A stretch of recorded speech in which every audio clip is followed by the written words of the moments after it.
Alrighty, so it's not just Democrats painting themselves into a corner. Because Trump has become the prism through which everyone views politics, I think things have gotten skewed. We're basically living in a funhouse mirror. Right? We're looking at a funhouse mirror, and none of it makes a whole hell of a lot of sense. So Democrats, on the one hand, are seeing in everyone who supports Trump's policy a mirror of Trump, right? Everyone who supports Trump's policies on immigration, for example, all of those people must be the tiny little Trump racist dolls, like these little bobbleheads that have funny hair. That's how the left sees everybody on the right. And the right, meanwhile, sees themselves as forced to defend everything that Trump says because they feel like it's an attack on them. Right? They feel like if Trump is our shield, then we must be his sword.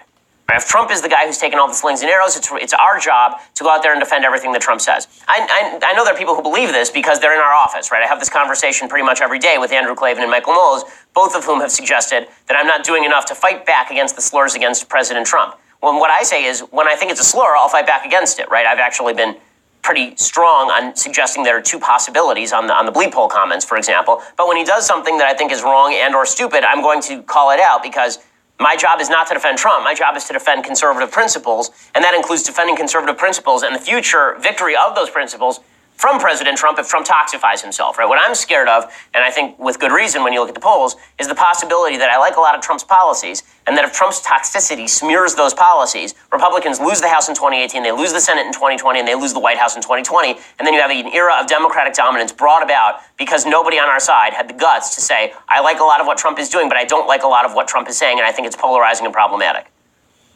Right? That's I think, the fundamental disconnect here. And this is where I think Republicans are painting themselves into a corner, too. So if Democrats have painted themselves into a corner by alienating 40 to 45% of the country by suggesting that if you agree with Trump's policies, then you are therefore a racist, just like Trump's a racist.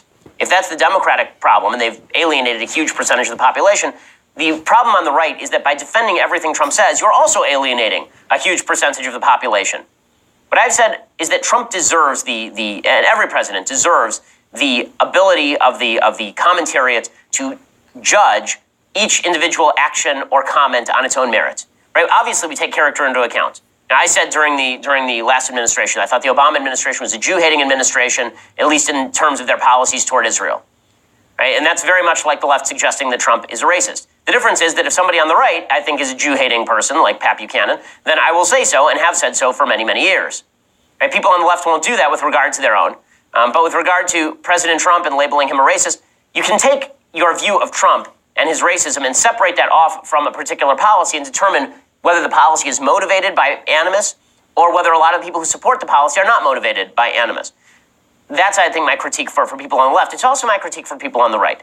Just because Trump says something doesn't mean that we have to defend it. In fact, sometimes it's better for Trump if you're trying to convince him to stop doing these things. If you want Trump to do better, then what you would really like from President Trump is to continue with the policies that you like, but not to have to fight a week-long battle over whether he means that people from Haiti should not be allowed to immigrate to the country because, quote-unquote, all Haitians have AIDS. But it's not a battle that you want to fight. Because, let's be real, I spent my entire career fighting for a conservatism that believes in certain principles about immigration, merit-based immigration, that have nothing to do with those sorts of nasty comments or alleged nasty comments. And here's the trap Republicans fall into. They think that every defense of Trump is defense of Trump's policies. It is not. Even Trump doesn't believe that. So Anthony Scaramucci, right, the mooch, is back on TV, and he was grilled by Katie Tur on MSNBC, asked about the bleep hole comments. I think the reason the media likes doing this, by the way, is because the media just enjoys saying bleep hole on television. Let's be true about this. Again, I mentioned last week that that folks in the media had no problem bleeping out President Obama or Joe Biden. And there's another instance, by the way, that came to mind. There was a story by Jeffrey Goldberg in The Atlantic talking about Barack Obama's comments about Benjamin Netanyahu, the Prime Minister of Israel, and Obama called Netanyahu in that article a chicken bleep. And it's the exact same bleep as the bleep hole, right? Okay? It's poop, right? It's the S word. They called him a chicken right? That's what he did. Was that reported? Did they report it just by saying, like, if you say that about an ally of the United States, the prime minister of an ally of the United States, then maybe that's newsworthy, so we'll just say it 195 times in a day as CNN did?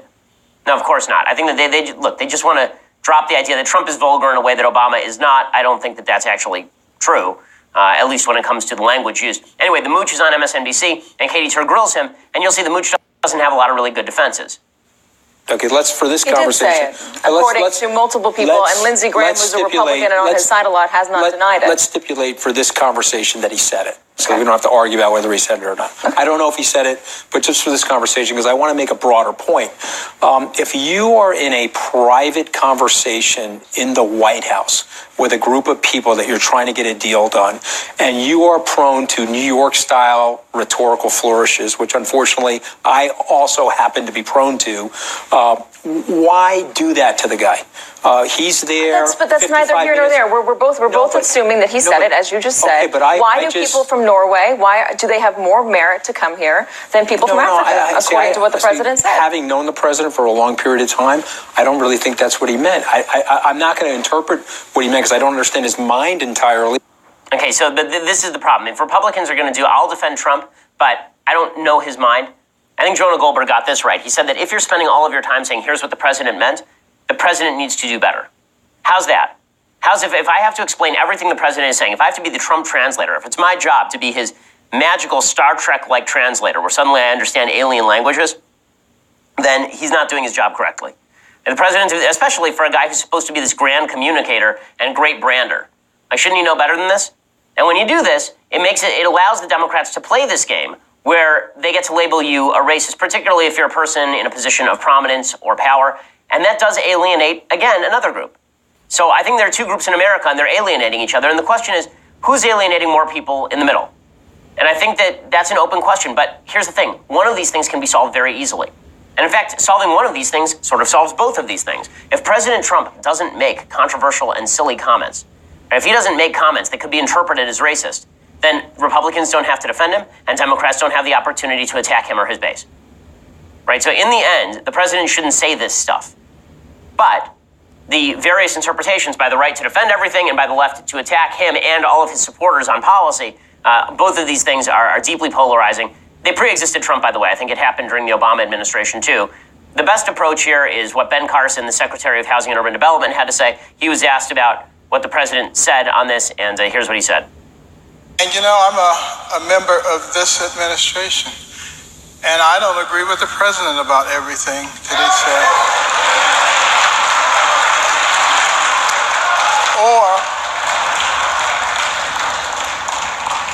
Or of how it's said. If the way you say things is so inflammatory that people can't hear your message, it's not helpful, and that's why I don't do that anymore. Okay, and good for Ben Carson, right? This is what needs to happen. Nikki Haley, I know, has done some of the same stuff. It doesn't hurt Trump, by the way, to do this. I think there are a lot of people on the right who believe, it hurts Trump. It really hurts Trump. If you say you disagree with his rhetoric, you're undermining Trump. Trump is not on the ballot until 2020. He's not on the ballot. Republicans are this year. Okay, there's an election this year. There's an election in 2020 as well. But Trump can take it, man. I mean, I've never seen anybody take as much abuse as Trump took during the last election cycle, some fair, some unfair. He didn't just weather it, he won. Right? So this idea that Trump is this delicate snowflake that we all have to protect from the ramifications of his own verbiage, that every time he says something, we all have to rally around him and we must defend the leader, must defend the flag. Trump's perfectly capable of defending himself. Right? I mean, this is why he won't get off Twitter, supposedly, is because he's fully capable of protecting himself. And again, do I think this will do any long-term damage to Trump? I think you'd be a fool to believe that these comments will do any long-term damage to Trump. Nothing else has. I mean, they hit him with a brick during the last election. They've been hitting him with bricks ever since. The Democrats haven't stopped talking about a Russia collusion scandal that is yet to materialize based on which he supposedly stole the election with the help of Vladimir Putin.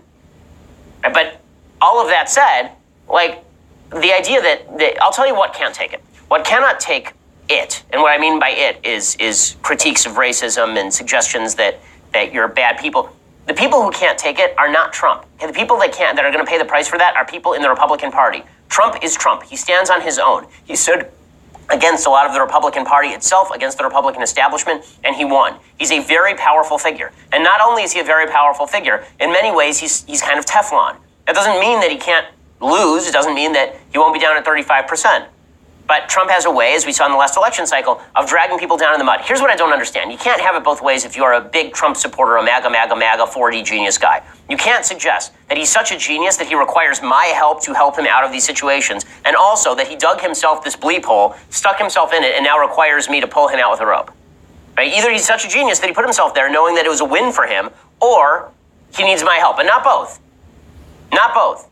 And by the way, I think there's actually a third possibility, which is that he's not a super genius who put himself there on purpose. He ended up there, and he also doesn't need my help. He's fully capable of crawling out of that hole himself. Again, the man can take an inordinate amount of abuse, and his administration will survive. He's not going anywhere. And when we get to 2020, we'll get to 2020.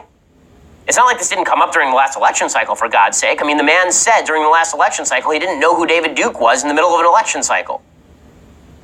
Right? The guy said that a Mexican judge was incapable of judging his fraud case in the middle of the election cycle, and then he won. So the idea that he needs our defense, I don't think is right. But I'll tell you what can't happen. If the entire Republican Party rushes to the defense of bad comments, that does have ramifications not only in the now, but down the line for how young people think of the Republican Party. Like let's put it this way. Who do you feel warmer? Who makes you feel warmer toward the Republican Party? The Mooch or Ben Carson in those two contrasting clips? What makes you feel warmer toward the Republican brand, toward conservatism? The Mooch or Ben Carson? I think it's a good Rorschach test. It's a good Rorschach test. Now, there may be some Trump supporters who see the entire political scene as a reflection of Trump, who think that the Mooch is better for the Republican Party than Ben Carson in those two contrasting clips. I would argue ultimately the opposite, that what you need are more people like doing what Ben Carson does, saying, I like the policy, I don't always like what's being said, and fewer people doing what the Mooch did there, which is, I know it's hard, he just talks like a New Yorker, and even if it sounds super bad, that means that I just have to defend it all the more. Again, things that are defensible are worth defending, and I'll do that. But I think it's a mistake for everybody on the right to paint themselves into a corner by defending everything Trump does on the basis that Trump did it. Okay, time for some things I like and then some things that I hate. So let's jump right into